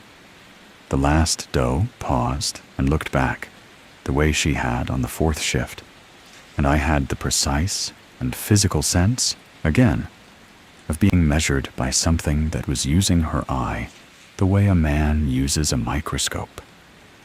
Then they were gone. I walked on. The third rule arrived in the form of Daniel. He was sitting on the boundary stone at switchback 4 when I came around the bend. I had been expecting him on the porch. I had been expecting a knock. Instead, he was sitting on the granite stone with his hands folded in his lap and his red-laced boots crossed at the ankle, looking out over the lower hollow as if he were waiting for the sun to rise. He turned his head when he saw my headlamp. He did not speak. I did not speak. I remembered tonight's variant of Rule 4. If a hiker after 2300 speaks before you do, close the door and do not open it again until dawn, regardless of what is said. I was not at a door. The rule was written for the porch. But the principle, I understood, extended to wherever the encounter happened. I waited. He looked at me for a long moment. He smiled the small, kind smile I had seen on the night he had drunk water at the wood stove. He did not open his mouth. He raised one hand. He pointed at the boundary stone beside him, at the column of notches. I lowered my headlamp. I counted. 55. The number had risen 7 again in the last 24 hours. I straightened up. I did not say the number aloud. He was watching me to see what I would do. I nodded to him. I touched the brim of my cap, the way an old ranger acknowledges another old ranger. He returned the gesture, slowly, with the same small smile. And then he stood up, and he stepped sideways off the trail into the rhododendron, the way the deer had done, and he was gone. The fourth rule arrived in the form of the radio. The handheld on my chest chirped. The white noise of 16:10 a.m. came through it. The channel had bled across the band in a way it should not have been able to, on a handheld radio, in the middle of the woods. The same calm woman's voice spoke. Tillman's Hollow Incident Advisory. Conditions for the overnight period. Count at 55. Adjustment scheduled for 0247. Containment to be confirmed at the southern boundary outpost. Thank you. The white noise resumed. The handheld clicked off on its own. I did not write any of it down. I did not need to. I had nothing left to write in. I walked back up the trail to the outpost. I did not look behind me. I had stopped needing the rule for it. The looking behind had become unthinkable in the way that putting your hand on a hot stove becomes unthinkable, not forbidden, just no longer a thing the mind suggests. I came up over the shelf and saw the outpost lights. I unlocked the door. I stepped inside. I locked the door. I hung my jacket on the hook. I sat at the kitchen table. The rulebook was open. The page for tonight had a fourth rule on it now. It was at the bottom. The ink was still wet. It was in the same blocky handwriting as the first two rules of the evening. It read, "Thank you for your service." I sat at the table until 0240. At 0240, I stood up. I took the labeled key from the tin on the windowsill. I took the key from my own ring that Halsey had given me on the first day. I walked to the back door. I unlocked it. I walked out across the gravel to the equipment shed. The clock on my wrist read 0247 when I slid the second key into the lock. The shed was a cinder block structure about 10 feet on a side, set back from the outpost on a small concrete pad, roofed with the same green metal as the cabin. The two locks were on a steel hasp at the door, mounted top and bottom. I turned the bottom one with my key. I turned the top one with Halsey's. The hasp fell open. The door swung outward on its hinges with a small, dry creak that did not echo. The single bulb inside came on by itself. I had not flipped a switch. I stepped inside. The shed smelled like motor oil and old wood and something else, dry and faintly mineral, the way the inside of a cave smells when nothing has lived in it for a long time. The walls were bare. The shelves I had expected to be there, the chainsaw, the spare fuel, the come-alongs, the rope were gone. There were no shelves at all. There had perhaps never been shelves. I had been told this was an equipment shed, because that was a useful name for a building that nobody wanted to ask about. In the center of the concrete floor stood a wooden chair. It faced the back wall. It was a simple ladder-back chair of the kind a farmhouse kitchen might have in the 1940s. Its seat was worn smooth in the center. By years of use, I had not given it. On the seat lay a black binder. It was identical to the binder on the kitchen table in the outpost. Same worn vinyl, same cracked spine, same 3 rings. I closed the shed door behind me. The latch caught. The bulb hummed faintly above me, and the hum was the only sound in the world. I walked to the chair. I picked up the binder. I sat down. I set the binder on my lap. I opened it. Inside was a single page. The page was blank. On the page lay a pen. It was a black ballpoint, the cheap kind. The kind every ranger station has by the dozen. I picked it up. The weight of it was the weight of any pen. I held it for a moment in my hand. I waited. I do not know what I was waiting for. I had not been given an instruction about how to begin. The rule had told me to stand inside until the count is settled, and I was inside, and the count, presumably, was being settled by my presence in some way I did not have to understand. The bulb hummed. The pen in my hand grew warm. It was not a metaphor. The plastic of the pen warmed in my fingers the way a stone warms in the sun, slowly, evenly, until it was the temperature of a hand other than my own. It was not unpleasant. It was simply not the temperature it should have been. My hand moved. I want you to understand that the movement was not violent. It was not a possession. There was no flailing, no rigid spasm, no rolling eyes. My hand simply began to write, the way a hand writes when its owner has decided to write fluidly, with the small pauses for thought that any writer makes. And the only difference was that I had not decided to write, and I did not know what I was writing. I watched.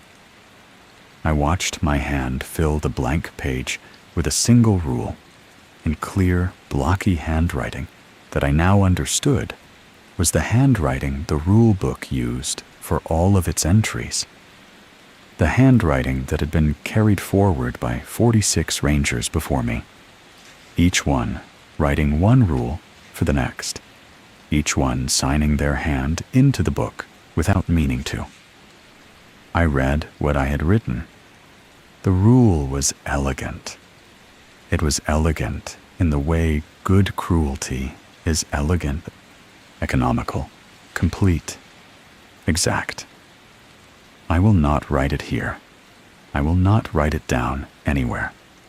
The rule was the rule that would have killed me on my first night if I had not been lucky, if I had not paused in the kitchen to laugh once at a list of superstitions before doing what they said. I understood, holding the page in my lap, what the system was. Every ranger writes the rule that almost killed them for the next one. The trap is inherited. The cruelty is inherited. The contract renews itself on the back of every survivor's worst night. I sat in the chair in the shed, and I held the page, and I understood that I had become, in the writing of one sentence, the author of the next ranger's first shift. I want to tell you what I tried to do next, because trying matters, even when it doesn't work. I lifted the pen from the page. My hand allowed that. I turned the page over to its blank back. My hand allowed that too. I set the pen down on the white paper, and I tried, with everything I had, to write a warning instead. I tried to write, "The wet ink is real. Touch it carefully." The pen moved. The hand moved. The first sentence formed in the blocky script that was no longer fully mine. and the ink came out of the pen onto the page the way ink is supposed to come out of a pen. And I had written one true thing. I tried to write a second sentence. The deer that travel in sevens are not deer. The pen kept moving. The hand kept moving. The ink stopped. I want to describe this precisely. The pen did not run dry. The hand did not freeze. The motion of writing continued normally, the way a finger continues to drag normally across a steamed mirror after the steam has been wiped away. But no mark appeared on the paper. The pressure was the same. The angle was the same. The ink simply did not transfer. I wrote the rest of the sentence anyway, in the air over the page, and then a third sentence, and then a fourth, with my hand still moving and the pen still scratching dry against the paper. And nothing took. After 4 sentences, my hand stopped on its own. I sat in the chair for a long time, looking at the page. What I had managed to write was less than I had wanted. The first sentence was there. The wet ink is real. Touch it carefully. That was all that had been allowed to set. The other 3 were invisible. I understood the principle then, in a way I had not understood it before. The rule book permitted small mercies. It did not permit real ones. It would let a man leave a hint for the next ranger, a phrase a careful reader might catch and a careless one might miss, but it would not allow him to dismantle the system. A warning detailed enough to save the next person would not transfer. A warning small enough to slip past would. The contract had a tolerance for sentiment. It had no tolerance for sabotage. I turned the page back over. I read the rule I had written for her, and I knew, with the clarity of an instinct I had not earned, that the next ranger would be the young woman with the warehouse creases in her uniform. And I sat with what I had done. I had also, on the back, left a small line. The wet ink is real. Touch it carefully. It would appear in her book in the same place, on the same page, in the same hand. It was not enough. It was the size of mercy the system permitted. And it was what I had. The bulb in the shed flickered once. The shed door opened on its own behind me. Cold air came in. I felt it on the back of my neck. I did not turn around. I closed the binder. I set it back on the seat of the chair where I had found it. I stood up.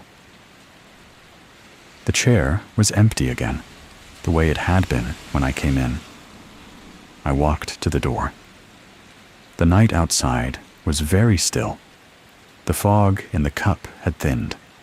The stars in the strip of sky between the shelf and the ridge were sharp the way fall stars are sharp in country, without any other light.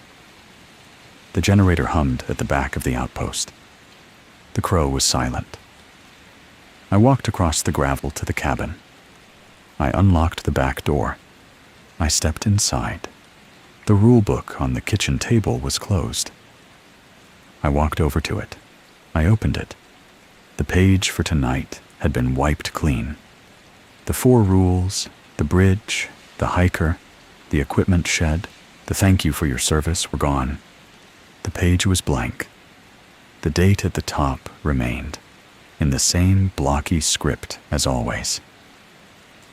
Below the date, in fresh ink that was still drying, was a single line. Count settled. Rotation complete. I closed the binder. I went to the office. I sat at the desk. I picked up the handset. I keyed the radio.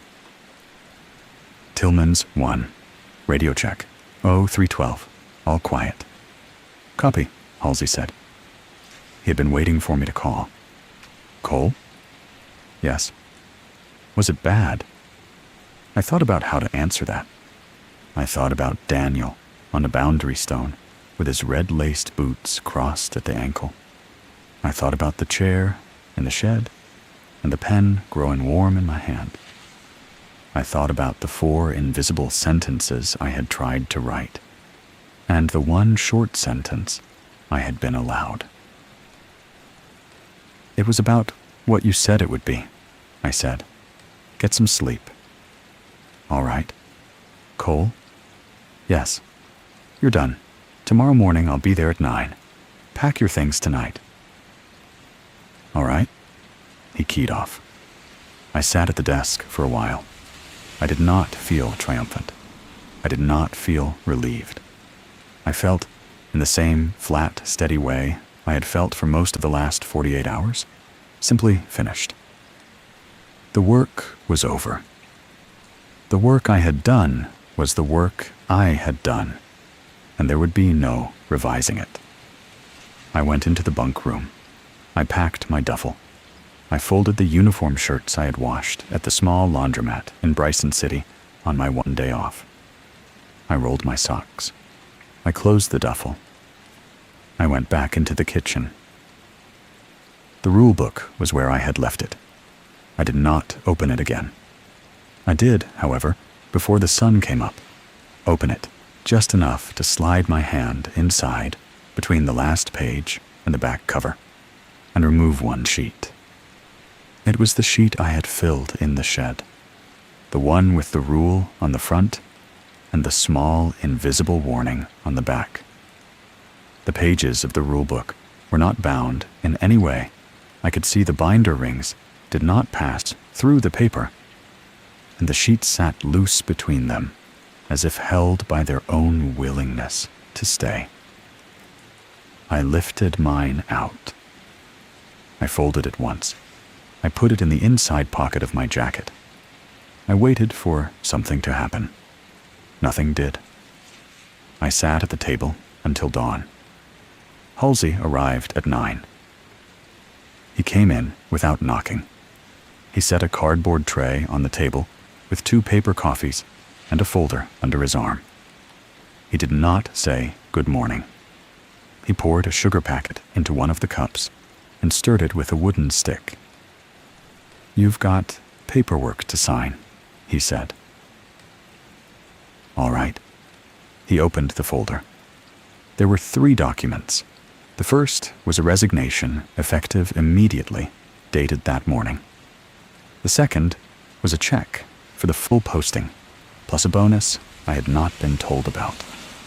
The third was a non-disclosure agreement that was 4 pages long and bore the seal of an office I had never heard of. I signed all 3. I did not read the NDA. I had already signed the agreement that mattered, in another book, in another room. And the legal paper in front of me was not the contract that would be enforced. Halsey countersigned. He slid the check across to me. He closed the folder. "You did well," he said. "I wrote a rule. Yes, it's going to nearly kill her. It's going to test her? That's the same thing." He drank his coffee. He did not argue. "The system is what it is," he said after a while. "We don't get to choose the terms. We get to choose how to behave inside them." "You knew." "I knew."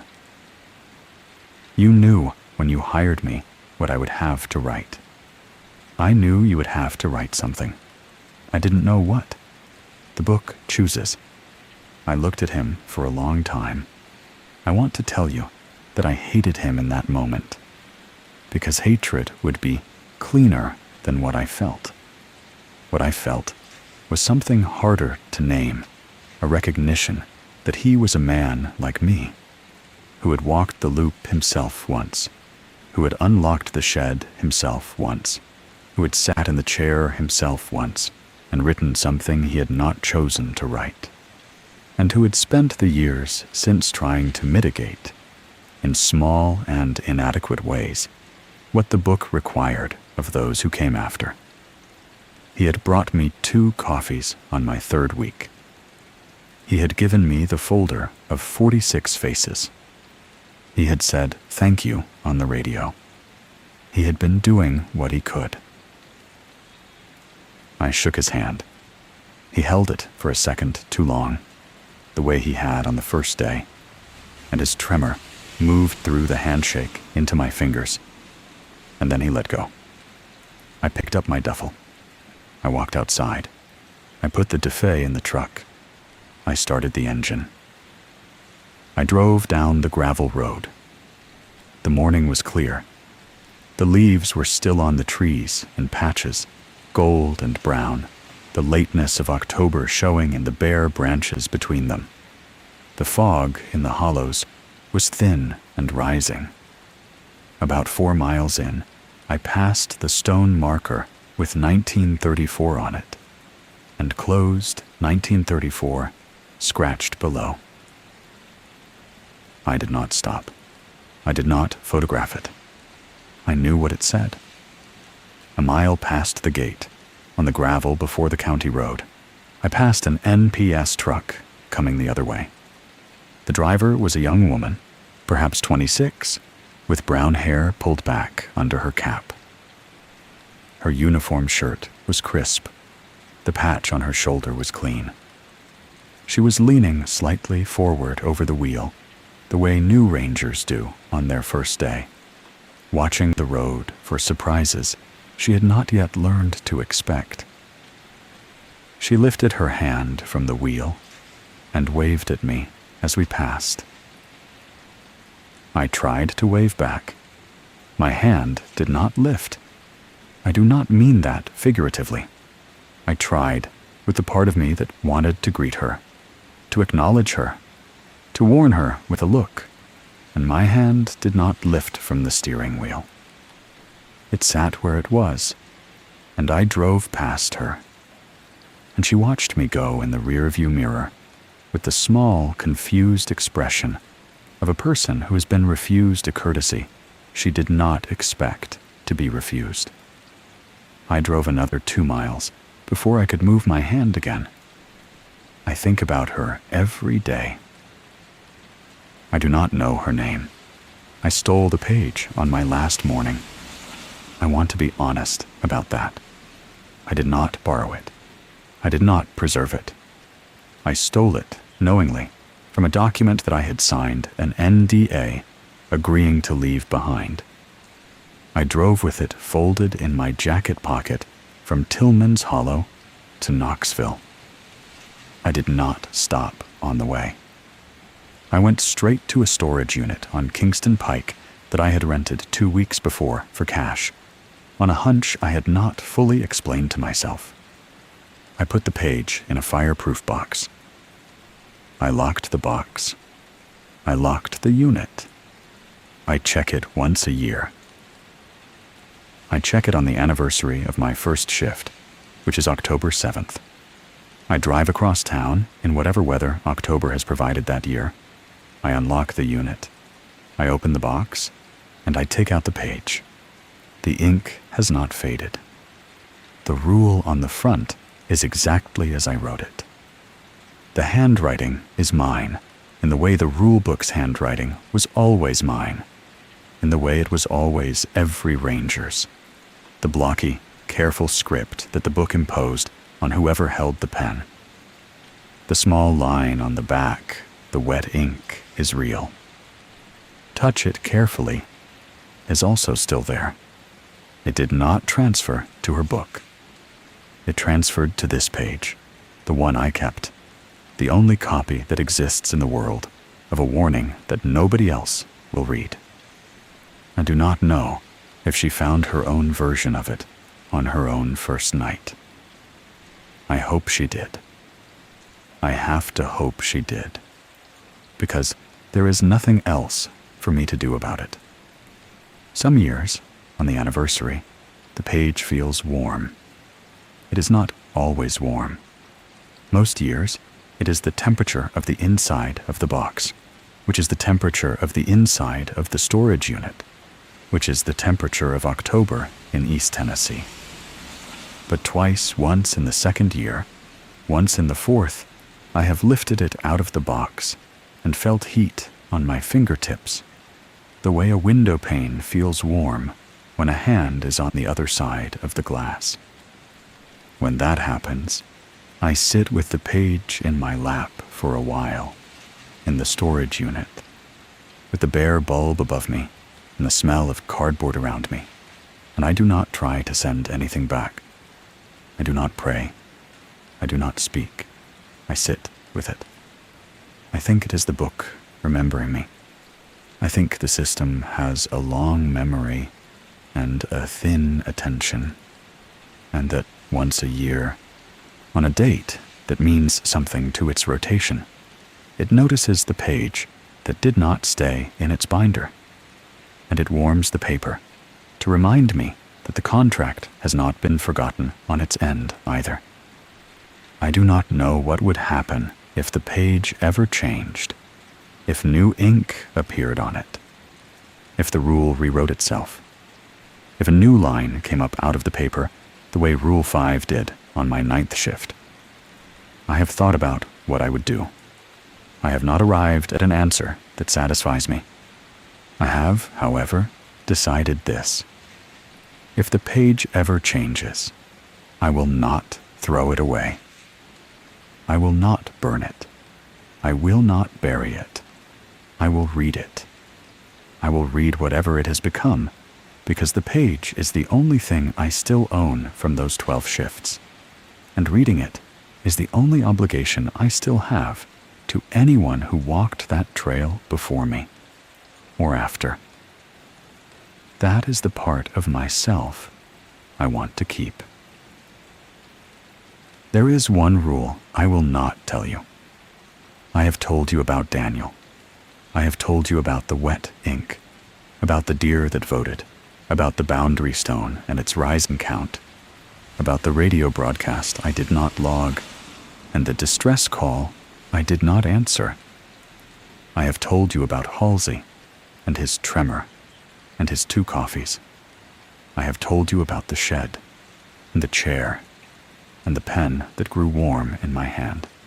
I have not told you the rule I wrote on the back of the page, the small one, the one the book allowed to set, in 3 or 4 sentences of slightly different language, before the ink stopped transferring. I am not going to tell you. If I name it out loud, even here, even in this confession, even in a story most people will hear once and forget, the rulebook will know. The system has a long memory and a thin attention. It will adjust. The next ranger, the young woman with the warehouse creases, if she is still there, or whoever has followed her, will lose the only mercy I was able to leave in the book on the night I sat in the chair and tried, against the pen in my own hand, to leave something behind. I will not name it. I am sorry if that disappoints you. There are some things that are only useful if they remain unsaid. I will leave you with the count instead. The last time I checked the boundary stone at switchback 4, the notches on its face numbered 48. I am not going to tell you when that was. I am not going to tell you whether I have been back since the morning I drove out past the new ranger in her clean uniform. I am not going to tell you whether the count has continued to rise, or whether it has held steady, or whether it has dropped, or whether some new ranger has reset it the hard way, and Daniel now has another quiet man in red-laced boots to walk the trail with him. I check the page once a year. The page does not tell me. The page is one warning, written in my own hand on the only sheet I was able to steal. The rest of it is happening without me. The rest of it has always been happening without me. I want to thank you for listening. I want to, and I am not going to, because I have learned what it costs to accept thanks from a stranger and what it costs to give it. and the books are easier if we leave them clean. So instead, I will tell you this. If you ever drive into the closed sector of the Great Smoky Mountains on a gravel road that ends at a granite shelf above a valley full of fog, and you pass a stone marker with the year 1934 scratched twice into its face, turn around. Do not finish the drive. Do not park at the cabin. Do not sit at the kitchen table. Do not open the black binder. If you have already done all of those things, if you are reading this in the bunk room at Tillman's Hollow on the morning of your first day off, and you found a folded page in a desk drawer that was not supposed to be there, and one short line on the back of it caught your eye in handwriting you do not recognize, then I am sorry. I did what I could. The wet ink is real. Touch it carefully.